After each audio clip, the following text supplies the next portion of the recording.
Mula naman dito sa Unified Grand Central Common Station, makikita natin dyan sa ilalim na mayroong tatlong magkakabahagi yan na parang pundasyon na gagawin, no?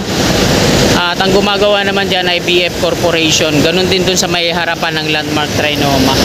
So ito yung Unified Grand Central Common Station. Dito sa sidewalk sa kanan, isang lane pa to na hindi pa nila tapos gawin.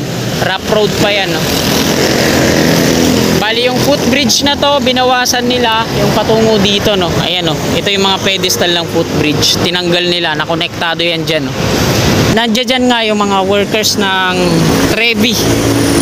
So tapos na pala nila i-drill yan. Wala nang drilling bucket yung board piling machine. Andyan na lang, inaayos na lang nila, oh. Ilipat na yan dun sa kabila. Magdi-drill din sila dun.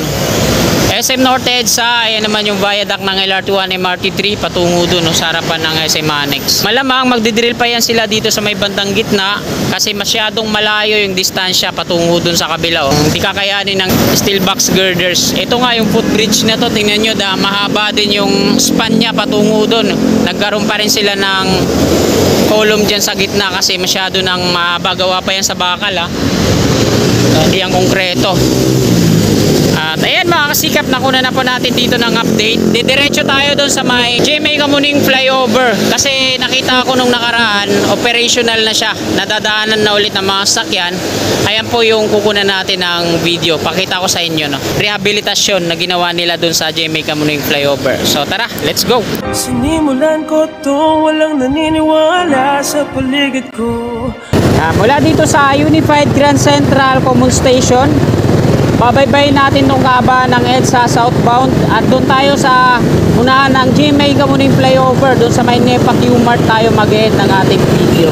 So pakita ko dito sa kaliwa, ayan po yung ginagawa ng BF Corporation, yung tatlong magkakabahagi na parang pundasyon dyan sa ilalim ng Grand Central Common Station. Tapos yung iba nilang mga kasama nandoon sa tawid, ayun din yung barracks nila, no?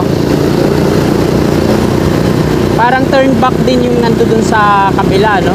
Patungo dito sa MRT3 North Avenue Station. So ito yung unang stasyon ng MRT3.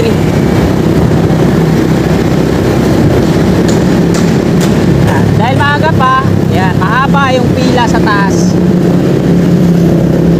At ito, maayos na rin yung pavement dito. Kakapalit lang to. Ito yung P2P bus station, North Avenue Station. Diyan sa ating gawing kaliwa.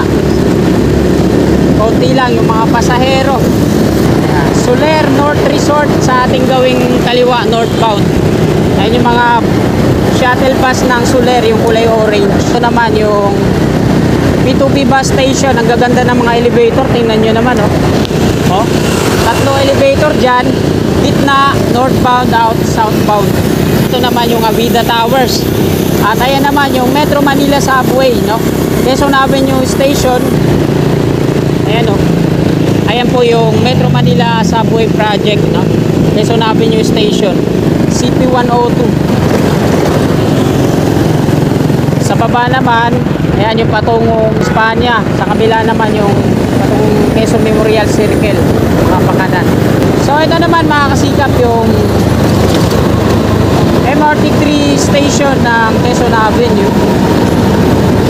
Tapos karugtong niya lang dito sa baba yung B2B bus naman. Dito nakailera yung mga bus ng carousel, oh.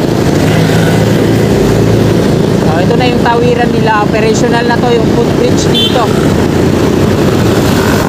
So ito naman yung mataas na footbridge dito sa EDSA. Ito yan, malapit sa GMA Kamuning flyover. Ayan, oh. So kung isa ka sa mga nakadaan na dyan, share mo yung experience mo sa comment section. Kaya ako ilang beses na akong dumaan dyan, talagang nakakahingal at nakakalula, no? So di natin masisi yung engineer dyan kasi ilalim yan viaduct ng MRT3. So doon talaga yung dapat kalagyan nun. So operational na yung P2P bus station dyan ng GMA Kamuning. Ang tawiran niya pwede dito sa MRT3, pwede rin dun sa pedestrian na ginawa nila. Meron silang pedestrian kabilaan na ginawa. So ingat-ingat lang sa pagtawid. Ito na po yung on-ramp ng flyover, GMA Kamuning flyover. So ito yung mga ginawa nila dito. Yung slab, Ayan, bago na yung slab, ano, wala pang mga markings. At ito na nga, umpisa na naman to ng traffic. Ayan, mahaba din yung ginawa nilang slab dyan. Karamihan ng ginawa nila doon sa ilalim, yung mga columns at yung mga girders, mga concrete girders. So di pa totally tapos to, ginagawa pa nila sa ilalim. Ito yung mga GI pipe, may nalaglag na clamp. Ayan, nakakonect yan sa ilalim. So yung mga scaffolding accessories na to, so hindi pa yan tapos. Yan o, mula dito hanggang dun na yon sa Santolan, yung traffic na yan. So naibsan lang yung traffic niyan dito nung nire-retrofit nila yung ilalim, pero ngayon balik traffic na naman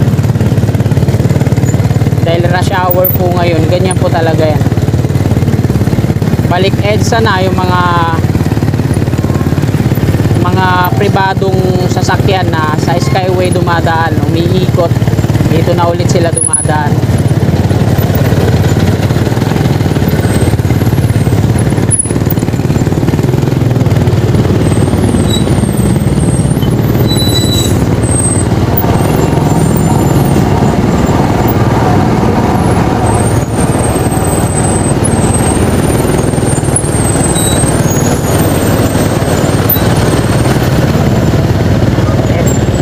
Pati yung mga motorsiklo di na makasingit.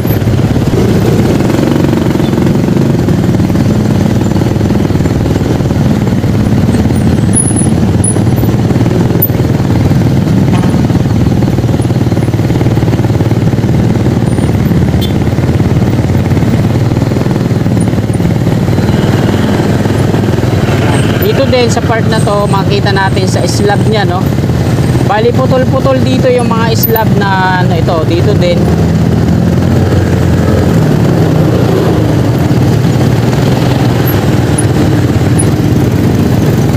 Bali yung mga joint extension niya dito, ayun yung karamihan na puruan.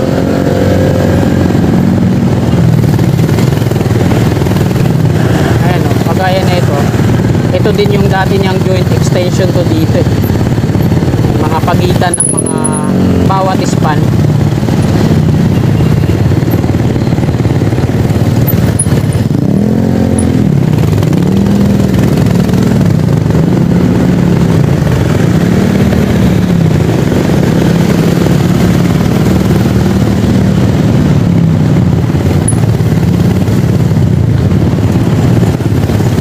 Ayan. Ito yung pangalawang daan natin dito sa GMA Kamuning Flyover, at ito yung pinakamalubha traffic ngayon, pababa dito, no? So lagi na yan, balik traffic na ulit dito. Tingnan nyo naman, no? Hanggang doon na yan sa Santolan yung traffic na yan.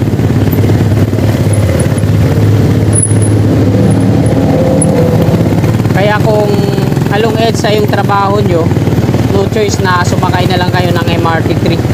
Ayun yung pinaka mabilis na ano nyo, transportasyon. Pag P2P bus man kayo, matagal din. Kala nyo porque dire-diretso yung mga bus na yan, hindi po yan ano, hindi mabilis dyan. Naranasan ko na yan, ganda late ako dyan sa P2P bus na yan. At matakit nyo yung sinasabi nilang 45 minutes.